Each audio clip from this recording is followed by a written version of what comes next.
नमस्कार दोस्तों, मैं मनोज मुसाफिर साहू नेशनल आवाज़ यूट्यूब चैनल पर आप सभी का स्वागत करता हूं।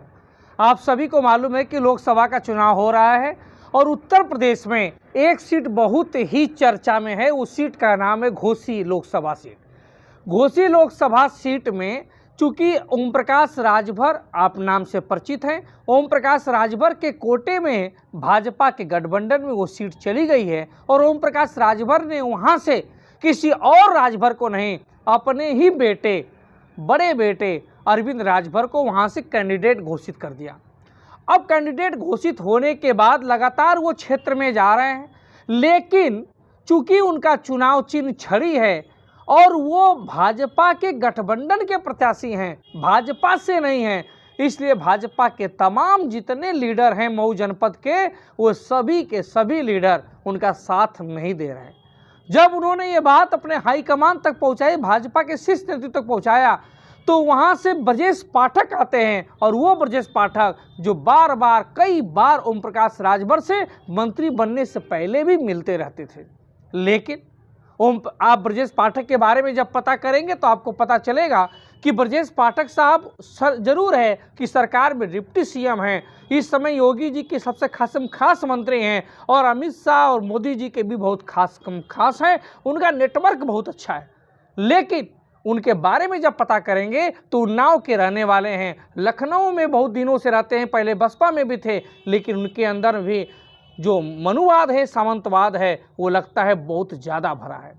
जब वो आए यहाँ पे समझौता कराने के लिए मऊ जनपद में, तो पीछे भाजपा का कार्यकर्ता का पोस्टर लगा है, श्यामा प्रसाद मुखर्जी की फोटो लगी है, दीनदयाल उपाध्याय की फोटो लगी है, लेकिन सुहलदेव की फोटो नजर नहीं आती, जबकि कैंडिडेट सुहलदेव भारतीय समाज पार्टी का कैंडिडेट है, लेकिन सुहलदेव का कैंडिडेट नहीं है।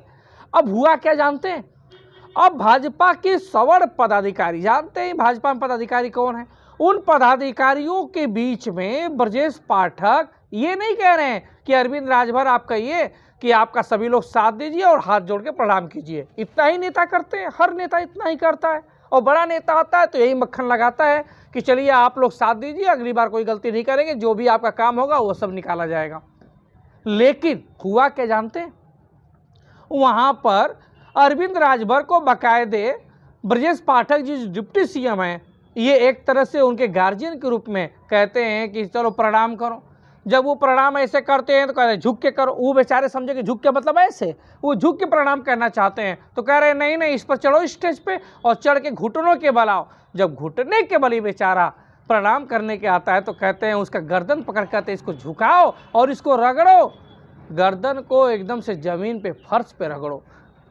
मैं पूछना चाहता हूं, आपका पेट तब तक भरा कि नहीं भरा? अगर नहीं भरा हो तो नाक भी रगड़वा लीजिए।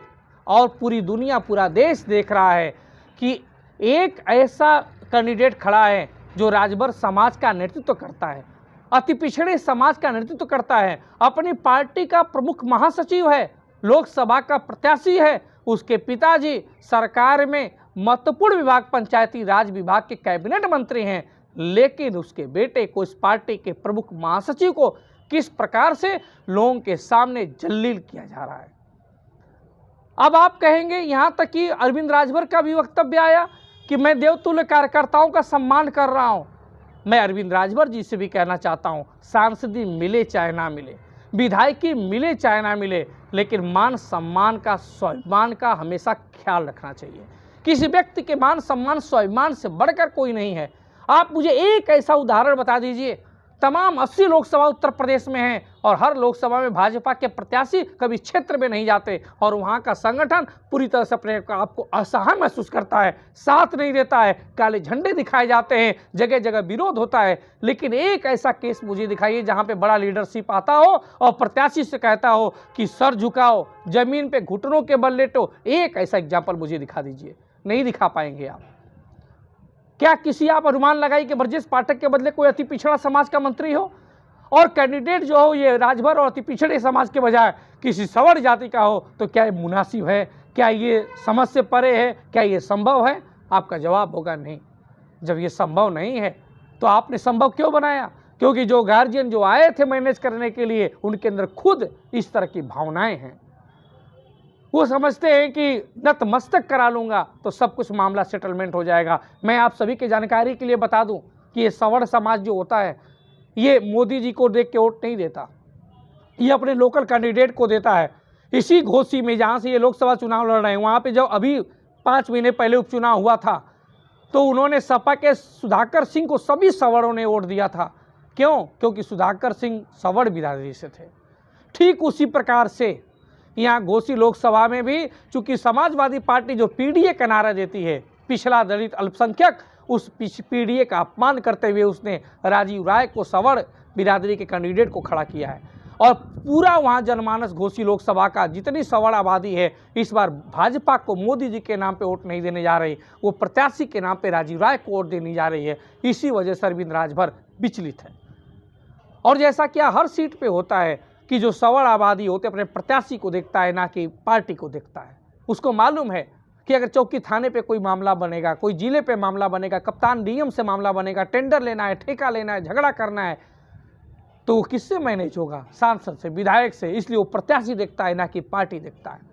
पार्टी कौन देखता है? हमारे जैसे लोग, हमारे जैसे छोटी बिरादरी के लोग, तमाम अति पिछड़े समाज के लोग, पिछड़े समाज के लोग, ये लोग पार्टी देखते हैं, लेकिन ये पार्टी नहीं देखते। मैं वीडियो को देख के आप देखिए, फिर उसके बाद मैं थोड़ी चर्चा करता हूँ।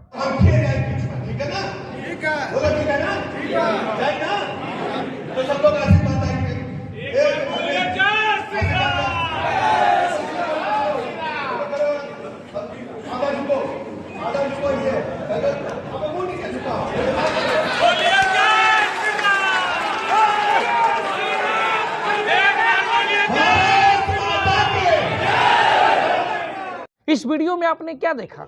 इस वीडियो में अरविंद राजभर जिस प्रकार से कर रहे हैं, आपको भी दुख होगा अगर आप अति पिछड़े समाज से होंगे तो।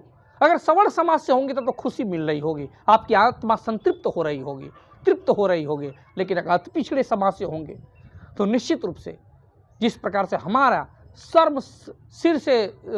सर्व से झुक जा रहा है कि सांसद रहे, विधायक रहे, इससे बेहतर है कि स्वाभिमान रहे। हम सांसद बन के भी क्या करेंगे जब हमें कोई इस तरह से कहेगा घुटनों के बल लेटो और गर्दन झुकाओ, शीश नवाओ। ऐसा कार्यकर्ताओं का सम्मान कौन सी पार्टी करती है? कौन सा कैंडिडेट किया है? बताइए ना। चुनाव तो हो रहा है, कौन सा कैंडिडेट किया है? अपने मन से किसी गरीब के दरवाजे पे जाके नाक रगड़ देना सही है, लेकिन किसी के कहने पर कार्यकर्ताओं के सामने, जो उनके पदाधिकारी उनके सामने नाक रगड़ना और पीछे से खुशी खुशी अपमान सहित ताली बजा के खिलखिलाहट करके लगता है कि चुभ रहा है वो समय। इस प्रकार से जलील करना, माफ़ करिएगा ब्रजेश पाठक जी, लेकिन आपने ये अच्छा नहीं किया। किसी भी समाज को अपमानित करने का हक आपको नहीं था। ये अपमान सिर्फ अरविंद राजभर का नहीं है, सिर्फ राजभर बिरादरी का नहीं है, पूरे अति पिछड़े समाज का है। आपने दर्शाया है कि किस प्रकार से, और भाजपा के कैसे लीडरशिप वहाँ पे थी, कैसे पदाधिकारी थे। वो कहना चाहिए कि अगर हमारा होने वाला ये सांसद है तो इस प्रकार से जलील करना कतई उचित नहीं है, अनुचित है।